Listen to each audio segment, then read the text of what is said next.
وبث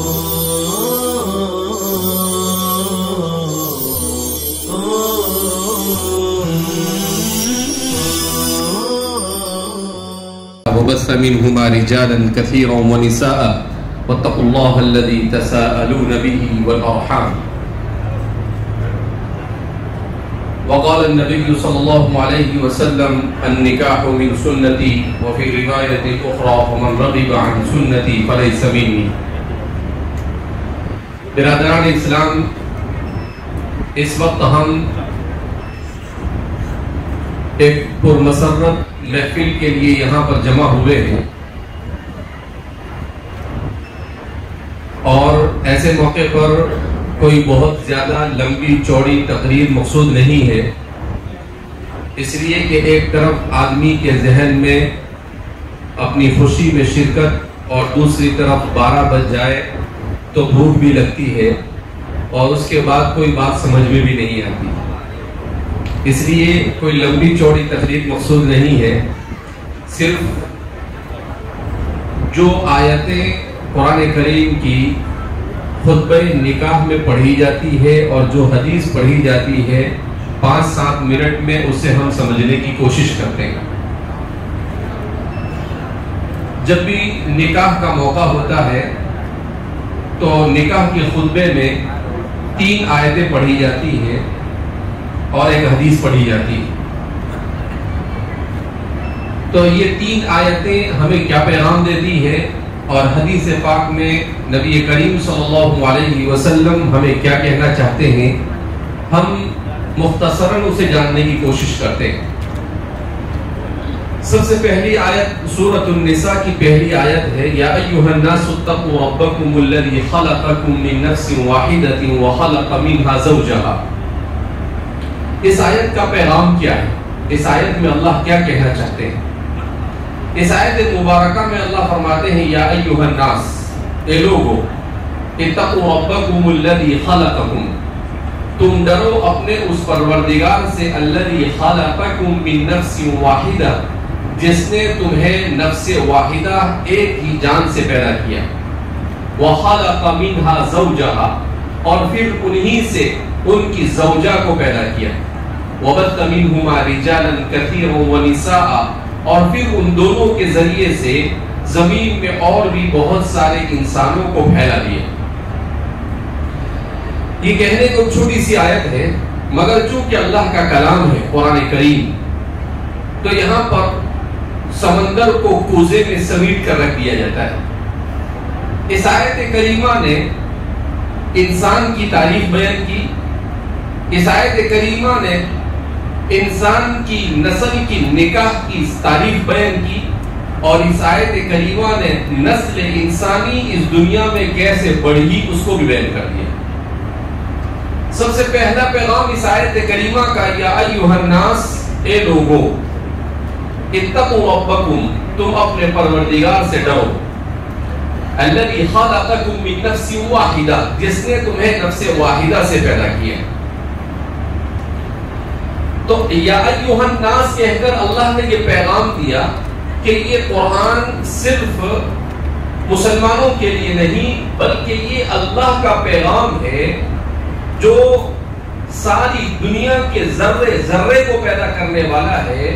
صرف مسلمانوں کے نام پر نہیں بلکہ پوری انسانیت کے نام پر ان سب کو پیغام دیا جا رہا ہے. یا ایھا الناس، اے سارے کے سارے لوگوں جو بھی انسان ہیں. آگے قرآن نے بیان کیا، اتقوا ربکم، ڈرو اپنے اس پروردگار سے، الذی خلقکم من نفس واحدہ، جس نے تمہیں ایک جان سے پیدا کیا. یہ نفس واحدہ سے حضرت آدم علیہ السلام مراد ہے کہ اللہ رب العزت نے سب سے پہلے آدم علیہ السلام کو پیدا کیا. آدم علیہ السلام کو کس طرح سے ان کی تخلیق اور ان کو وجود بخشا اللہ نے، اس کی تفصیل کو قرآن کریم نے خود پہلے پارے میں بیان کیا. وَإِذْ قَالَ رَبُّكَ لِلْمَلَائِكَةِ إِنِّي جَاعِلٌ فِي الْأَرْضِ خَلِيفَةً قَالُوا وَتَجْعَلُ فِيهَا مَن يُفْسِدُ فِيهَا وَيَسْفِكُ الدِّمَاءَ. تفصیل کے ساتھ قرآن نے اس کو بیان کیا. احادیث مبارکہ میں آقا نامدار احمد مصطفیٰ محمد مجتبی حبیب کبریہ صلی اللہ علیہ وسلم نے اس کی مزید تفصیل کو بیان کیا.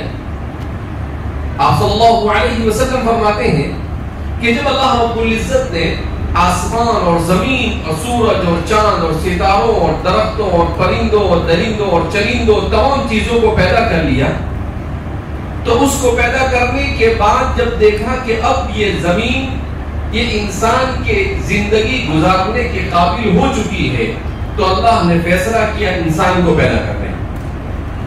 قرآن کہتا ہے خلق لکم ما فی السماوات و ما فی الارض، آسمانوں اور زمین میں جو کچھ ہے وہ ہم نے تمہارے لیے بنایا. تو اس آسمان اور زمین کو بنانے سے پہلے اللہ نے یہ فیصلہ کیا کہ ہم اس میں آباد رہنے کے لیے حضرت انسان کو بنائیں گے، اور اس کے بعد اس کے لیے ساری چیزیں بنائی. حضرت آدم علیہ السلام کو کیسے پیدا کیا؟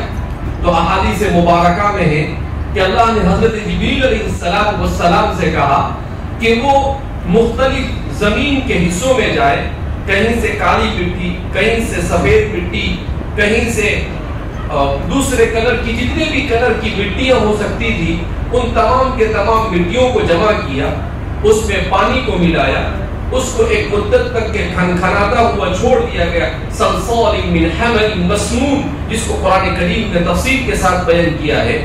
اور پھر اس کے بعد اللہ رب العزت فرماتے ہیں وَنَفَخْتُ فِيهِ مِن رُوحِي، اللہ رب العزت کی ذات چونکہ بڑی قادر اور مطلق ذات، تو اس آگ، پانی اور مٹی کے عناصر اربعہ سے بنے ہوئے اس پتلے میں اللہ نے پھونک دیا. اللہ کے پھونکنے کی برکت سے اس میں جان پیدا ہو گئی. وَنَفَخْتُ فِيهِ مِن رُوحِي، جان پیدا ہو گئی. اور فرماتے ہیں کہ حضرت آدم علیہ السلام ایک انسان کی صورت میں اللہ رب العزت نے انہیں وجود بخشا. آدم علیہ السلام تھے تو میرے اور آپ کے جیسے، مگر ان کا قد ہم سے بہت بڑا تھا. ان کی سائز جو ہے وہ ہماری سائز کے برابر نہیں تھی. حدیث میں آتا ہے کہ وہ 60 ہاتھ لمبے تھے. کتنے لمبے تھے؟ 60 ہاتھ لمبے تھے. اسی لیے حدیث میں آتا ہے کہ انسان کے لیے جب جنت کا فیصلہ کیا جائے گا تو اس کو قد آدم میں تبدیل کر دیا جائے گا. اتنی بڑی جنت میں اتنا چھوٹا سا انسان کیا کرے گا؟ تو اس لیے اللہ اس کو آدم علیہ السلام کے قد کے برابر کر دیں گے. اس کے بعد کہیں گے کہ اب یہ سائز برابر ہے، شوٹیبل ہے جنت سے فائدہ اور بینیفٹ اٹھانے کے لیے. اللہ نے ان کو بنایا، ایک بے چینی سی محسوس ہونے لگی کہ آدم علیہ السلام تھوڑا سا ایسا لگا کہ ان کو سکون نہیں ہے. تو اللہ رب العزت عالم الغیب والشہادہ ہے، وہ علم غیب کے جاننے والا ہے. اللہ رب العزت نے کہا آدم کو اس کی زوجہ کی ضرورت ہے، اس کو بیوی کے بغیر اس کا کام چلنے والا نہیں ہے. تو جنت میں رہ کر بھی ان کو سکون نہیں تھا. جس عورت کے سلسلے میں ہمارے معاشرے کے اندر میں غلط چیزیں رائج کی جاتی ہے کہ عورت یہ ہے اور عورت کی وجہ سے یہ پریشانیاں ہیں، مگر وہی عورت ہمارے سکون کا بھی باعث ہے. قرآن نے اسی کو بیان کیا کہ لِتَسْكُنُوا إِلَيْهَا وَجَعَلَ بَيْنَكُمْ مَوَدَّةً وَرَحْمَةً. بہرحال اب اللہ نے کہا وَخَلَقَ مِنْهَا زَوْجَهَا، اللہ نے کہا کہ ٹھیک ہے آدم کو بیوی چاہیے، لہذا اللہ رب العزت نے ان کی بائیں پسلی سے حضرت حوا کو پیدا کیا. اب انسان کے دماغ میں ایک سوال پیدا ہو کہ بائیں پسلی سے حوا کیسے پیدا ہوئی ہوگی؟ ارے بھائی، جو اللہ مٹی سے انسان بنا سکتا ہے اس اللہ کے لیے بائیں پسلی سے حوا کو پیدا کرنا کیا مشکل کام ہے؟ میرے اور آپ کے لیے اور دوسروں کے لیے مشکل ہے. اللہ پر کوئی چیز بھاری نہیں. اللہ نے اپنی قدرت سے بنایا. مسلم شریف کی روایت میں اس چیز کو بیان کیا گیا ہے، روایت صحیحہ میں، لہذا اس کا انکار نہیں کیا جا سکتا ہے. میری اور آپ کی عقل نہ مانے تو یہ ہمارا قصور ہے، لیکن اس خالق اور مالک کو ہم نے تمام چیزوں میں سب سے زیادہ قدرت والا اور ان اللہ علی کل شیء قدیر کہہ دیا. تو اب ہمیں اس چیز کو ماننا ہوگا کہ اللہ اس بات پر قادر ہے. بہرحال اللہ نے ان کو بنایا. اب جیسے ہی حضرت حوا کو بنایا تو حضرت آدم علیہ السلام ان کی طرف لگ کے اللہ نے کہا اسٹاپ آدم، ایسے اتنی آسانی کے ساتھ تم کو تمہاری بیوی نہیں ملے گی. اب انسان کی تاریخ کے ساتھ اب نکاح کی تاریخ شروع ہوتی ہے. تو اللہ فرماتے ہیں کہ ایسے نہیں، آدم علیہ السلام سے کہا کہ تم کو مہر دینا پڑے گا. اب وہاں پر یہ روپیہ پیسہ ڈالر اور یہ تو چلتا نہیں تھا، سونا اور چاندی کچھ تھا نہیں، وہ تو جنت میں تھے۔ کہا کہ اللہ کے رسول صلی اللہ علیہ وسلم میں کہاں، اللہ رب العزت سے کہ اے اللہ میں کہاں سے مہر لاؤں؟ اللہ نے کہا تم آپ کی نسل میں پیدا ہونے والے ایک انتہائی عظیم انسان حضرت محمد مصطفیٰ صلی اللہ علیہ وسلم پر درود بھیجو، وہی ان کا مہر ہو جائے گا۔ کیا فرمایا؟ وہی ان کا کیا ہو جائے گا؟ مہر ہو جائے گا۔ تو پوچھتے ہیں کہ یہ کون ہے؟ کہا کہ تمہاری نسل میں سب سے افضل ترین انسان آنے والے ہیں، ان پر درود بھیجو۔ تو آدم علیہ السلام نے کہا کہ بڑا سستا سودا ہے یہ تو۔ آدم علیہ السلام نے درود بھیج دیا اللہ کے رسول صلی اللہ علیہ وسلم پر، مہر ہو گیا اور نکاح ہو گیا، اور پھر یہ لوگ جنت میں رہنا کیا ہو گئے؟ شروع ہو گئے۔ یہ ہے نکاح کی تاریخ، جس کو اس آیت کریمہ میں قرآن نے بیان کیا وَخَلَقَ مِنْهَا زَوْجَهَا۔ پھر سوال پیدا ہوتا ہے کہ اس کے بعد کیا ہوا آگے؟ اتنے سارے انسان کیسے وجود میں آئے ان دونوں سے؟ پھر جب ان دونوں سے تھوڑی سی مسٹیک ہوئی، جو مسٹیک ہوئی نہیں اللہ نے کروائی، وہ مسٹیک ہوئی اور اس کی وجہ سے ان کو زمین پر آنا پڑا۔ وہ زمین پر آئے تو زمین پر آنے کے بعد قرآن کہتا ہے وَبَثَّ مِنْهُمَا رِجَالًا كَثِيرًا وَنِسَاءً، اور پھر ان دونوں کے زمین پر آنے کے بعد بچوں کی ولادت کا سلسلہ شروع ہوا۔ تو ایک مرتبہ بچہ پیدا ہوتا تھا اور اس کے بعد بچی پیدا ہوتی تھی۔ اب چونکہ دوسرا کوئی راستہ نہیں تھا تو یہ طریقہ اختیار کیا گیا کہ آج جس بچے کی ولادت ہوئی ہے اس بچے کا نکاح آج ہی شام کو پیدا ہونے والی بچی کے ساتھ نہیں ہوگا، بلکہ دوسرے دن پیدا ہونے والی بچی سے ہوگا۔ تو جہاں پر دن کا فرق ہو جاتا، گویا کہ وہاں پر بہن اور بھائی کا رشتہ بھی الگ ہو جاتا۔ اس طرح سے حضرت آدم علیہ السلام سے حضرت حوا اور آدم سے ایک روایت کے مطابق 60 اور ایک روایت کے مطابق 80 اولاد پیدا ہوئی، اور پھر ان کے بچے اس دنیا میں پھیلے اور یہ پوری دنیا ان سے وجود میں آئی۔ وہ 80 سے آج 800 کروڑ اس زمین کے اوپر آباد ہے۔ کتنے آباد ہے؟ 800 کروڑ۔ یہ فلسفہ اور سائنس اور فزکس اور کیمسٹری اور بایولوجی یہ اپنا دماغ دوڑاتے رہتے ہیں سب کیسے ہوا، ان کو یہ کچھ سمجھ میں نہیں آئے گا جہاں تک کہ پیدا کرنے والا کریٹر اور خالق خود اس تفسیر کو بیان نہ کرے، وہاں تک کہ کوئی آتھینٹک اس بات کو بیان نہیں کر سکتا ہے، اور اس بات کو اللہ نے خود بیان کیا ہے، لہذا اس کے انکار کی کوئی گنجائش ہے نہیں۔ اس کا مطلب کیا ہوا؟ جس رشتے کے لیے ہم یہاں جمع ہوئے ہیں یہ رشتے کا سلسلہ اور آدم اور حوا سے چلا جو جنت میں ہوا، اس لیے کہ سب سے پہلا نکاح آدم اور حوا کا کہاں پر ہوا؟ جنت میں ہوا۔ مہر کیا متعین کیا گیا؟ صلی اللہ علیہ وسلم، اور پھر اس کے بعد اس نکاح کے ذریعے سے اولاد۔ تو اس نکاح پڑھانے والا کون؟ اللہ۔ نکاح کس کا پڑھایا گیا؟ آدم اور حوا۔ اب کیا؟ اب زمین پر اللہ نے عجیب پیغام دیا اس آیت میں۔ اللہ نے یہ پیغام دیا کہ اس سرزمین پر جتنے بھی انسان آباد ہے، کوئی مذہب کی بنیاد پر لڑ رہا ہے، کوئی نسل کی بنیاد پر لڑ رہا ہے، کوئی مال کی بنیاد پر لڑ رہا ہے، کوئی اونچا نسب کوئی نیچا خاندان کہہ کر لڑ رہا ہے، کہا یہ سب بیوقوف ہے، اس لیے کہ سب کے سب ایک ہی ماں باپ کے اولاد، دور نہ دور کہیں نہ کہیں جا کر سب کے سب ایک ماں باپ کے اولاد ہیں۔ آدم علیہ السلام اور حوا علیہ السلام تک کسی نہ کسی طریقے سے انسان کا رشتہ پہنچتا ہے، مگر اس کو عرصہ ہو گیا تو اس وجہ سے انسان اس کو بھول گیا، اور اس طرح سے انسان ضلالت اور گمراہی کا شکار ہوا۔ تو قرآن کریم کی یہ چھوٹی سی آیت بہت سارے پیغامات ہم کو دیتی ہے، ہم اس کو سنتے ہیں، لیکن ہماری عادت ہو گئی ہے منتر کی طرح کسی بھی چیز کو سننے کی اور اس کو نہ سمجھنے کی۔ منتر پڑھنے والا جب آتا ہے منتر پڑھتا ہے تو ہم صرف یہ دیکھتے ہیں کہ منتر کی وجہ سے کیا جادو منتر ہوتا ہے، مگر یہ کوئی کوشش نہیں کرتا ہے کہ بھئی یہ منتر ہے کیا، اس کا میننگ کیا ہے، وہ کوئی کوشش نہیں کرتا ہے۔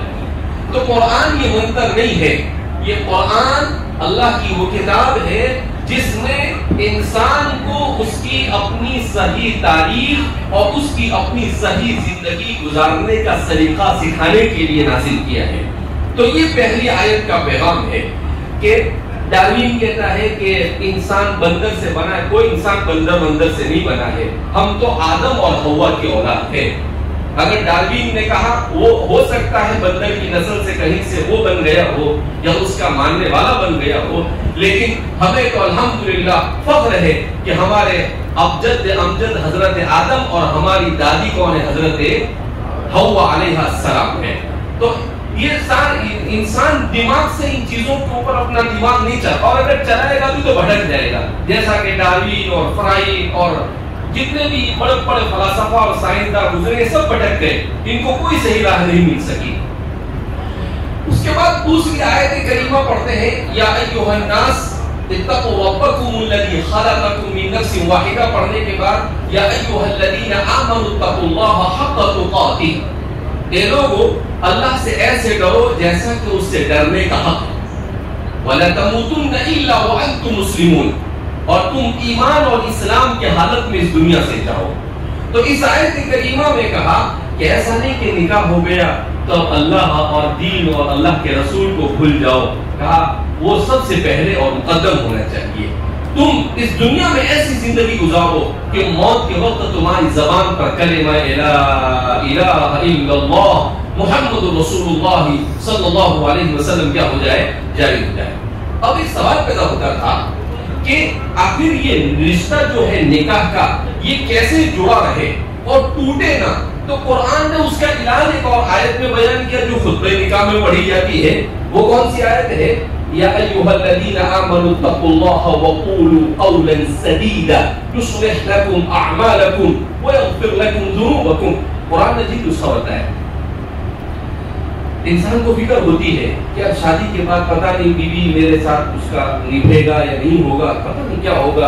اللہ نے کہا ٹینشن مت لو، ہم تم کو اس کا نسخہ بتاتے ہیں۔ ابھی کیا نسخہ ہے اس کا؟ تو اس کا نسخہ یہ ہے، یا ایھا الذین آمنوا اتقوا اللہ، ایمان والو اللہ سے ڈرو، وقولوا قولا سدیدا، اور راست بات کہو، صحیح بات کرو۔ کیا مطلب؟ میاں بیوی یہ ہمیشہ سچ بولنے کا التزام کرے، اسی کے ساتھ ساتھ اپنے والدین کے ساتھ بھی سچائی سے کام لے۔ کہا رشتوں میں اس وقت دراڑ آتی ہے جب آدمی ایک دوسرے سے جھوٹ بول کر چیزوں کو چھپاتا ہے، ایک دوسرے سے جھوٹ بول کر چیزوں کو کیا کرتا ہے؟ چھپاتا ہے۔ کچھ چھپاتا ہے تو ماں باپ ناراض ہو جاتے ہیں، کچھ چھپاتا ہے تو بیوی ناراض ہو جاتی ہے۔ کبھی کیا ہوتا ہے کچھ لوگ ماں باپ کی طرف مائل ہو جاتے ہیں اور بیوی پر ظلم کرتے ہیں، کچھ لوگ بیوی کی طرف مائل ہو جاتے ہیں اور ماں باپ کو سائڈ کر دیتے ہیں۔ اس کی وجہ یہ کہ اسلام نے جو حقوق ہمیں سکھائے ہم نے ان حقوق کو معلوم نہیں کیا۔ اسلام نے کہا کہ سب سے زیادہ اللہ کے بعد اگر کسی کا حق ہے انسان پر تو وہ اپنے ماں باپ کا۔ وَلَا تَقُلْ لَهُمَا أُفٍّ وَلَا تَنْهَرْهُمَا وَقُلْ لَهُمَا قَوْلًا كَرِيمًا، ان کو اف تک نہ کہے۔